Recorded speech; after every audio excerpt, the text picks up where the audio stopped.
اس آیت کا ترجمہ یہ ہے، کہہ دیجئے کہ اہل علم ہونا جاننے والے برابر ہو سکتے ہیں، عقل مند نصیحت پکڑتے ہیں۔ محترم دوستو، علم سے مراد کیا ہے؟ دنیاوی علم یا اخروی علم؟ واقعہ یہ ہے کہ علم کوئی بھی ہو، انسان کو عزت دیتا ہے۔ انسان علم ہی سے کمال پاتا ہے۔ فوج، ناؤ، لشکر اور مال و دولت واقعہ کا نصف نہیں دیتے۔ اسی لیے انسان کو چاہیے کہ وہ علم کے حصول کے لیے سرگرم رہے۔ آپ اگر دنیاوی علم حاصل کرتے ہیں تو دنیا میں کامیاب رہتے ہیں، اور اگر دین علم حاصل کرتے ہیں تو آخرت کی کامیابی آپ کے قدم چومے گی۔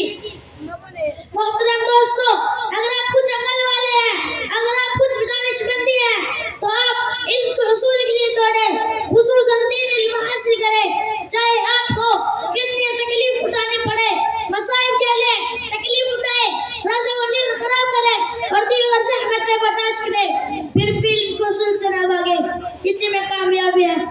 دعا ہے کہ اللہ تعالیٰ ہمیں اور آپ کو علم کے حصول، خصوصاً علم دین کے حصول کی توفیق عطا فرمائے۔ وآخر دعوانا ان